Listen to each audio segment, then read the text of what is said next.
Morning everyone. आज हम लोग ये जो कक्षा 3 की नई पाठ्य पुस्तक है हिंदी की, उसमें पाठ 2, इसका हेडिंग है मेहनत की कमाई। इस पर आज चर्चा करेंगे। सबसे पहले ये कहानी जो है आज से करीब 100 वर्ष पहले की है। गंगा के तट पर बनारस के पास एक गांव था। वहाँ उस गांव में दौलत राम नाम का एक सेठ रहता था, और वह जो है अपनी मेहनत और लगन के कारण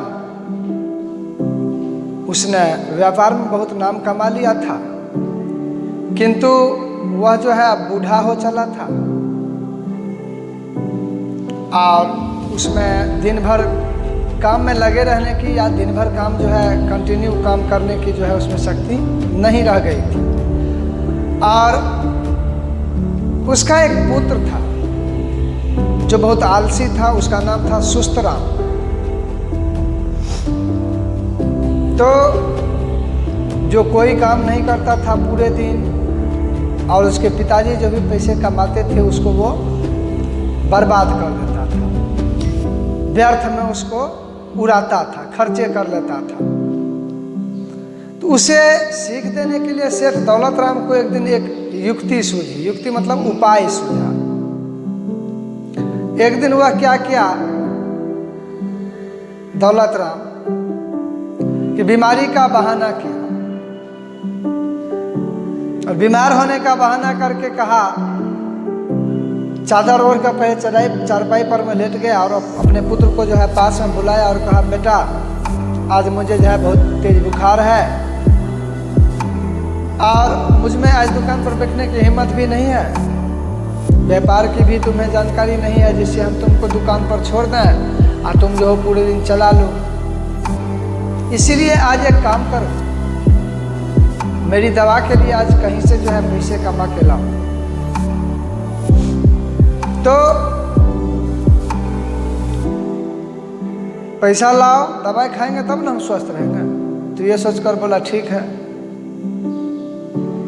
तो सुस्तराम ने सोचा जो भी हो, आज तो पिताजी बीमार हैं तो चलते हैं, आज पैसा कमा करके ही लाने होंगे। आज तो लाएंगे, कहीं से भी पैसे लाएंगे। तो वो गया, लेकिन क्या करेगा, उसे तो कोई काम भी नहीं आता था। वह पैसा कैसे कमाए ये सब सोच रहा था। वह सोच में पड़ गया। तो आखिर में वह सोचा क्यों ना बाजार की ओर चला जाए, मार्केट की तरफ चला जाए, वहाँ मेहनत मजदूरी का काम मिल जाए। तो वह बाजार गया।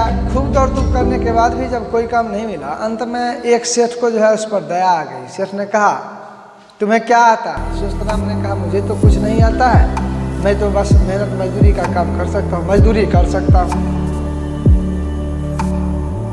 तो बोले ठीक है। सेठ भी सोच में पड़ गया कि इससे क्या मजदूरी करवाया जाए, क्योंकि ये तो कुछ सीखा आदमी नहीं है। लेकिन दया तो आया था। बहुत सोच विचार करके उसने क्या क्या सुस्तराम को बताया। वो दुकान में रखे संदूक को बोला उठा करके, एक संदूक था दुकान में, तो वो सेठ बोला इस संदूक को मेरे घर पे पहुंचा दो। तो सुस्तराम ने संदूक को सिर पर उठाया और सेठ जी घर की तरफ चल दिया। बेचारा लड़खड़ाते किसी तरह जो है उसके गर्दन और पीठ में भी बहुत दर्द होने लगा, क्योंकि काम तो आज तक किया नहीं था। लेकिन जैसे तैसे उस संदूक को उसने सेठ के घर पे पहुंचा दिया।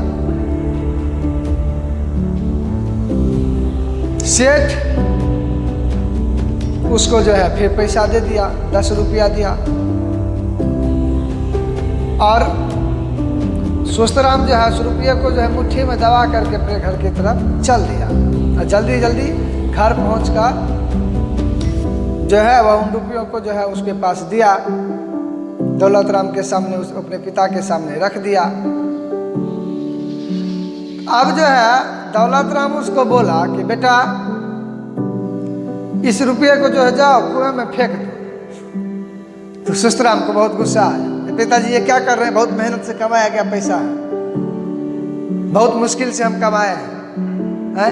बात भी जायज है, बेचारे को संदूक उठाया, उठ नहीं रहा था, पैर हाथ लड़खड़ा रहा था, पीठ उठ में दर्द हो गया, कभी तो काम किया नहीं था। तो इसीलिए वो बोला पिताजी इसमें बहुत मेहनत लगा है, बहुत गुस्सा से बोला। बात भी स्वाभाविक है। और आप इसे बोल रहे हैं कि कुएं में फेंकने के लिए बोल रहे हैं, मैं इन रुपयों को इस प्रकार बर्बाद नहीं करूँगा। तो अब क्या करता, अनुभवी पिता ने समझ लिया कि शिशुराम को समझाने का यही अब उचित मौका है। उसने कहा बेटा, जितना दर्द अभी तुमको हो रहा है ना, तुम्हारे द्वारा पैसा कमाया गया अभी जो 10 रुपया तुम लाया है, तो उसमें तुम तो देखा है ना कितना मेहनत लगा है।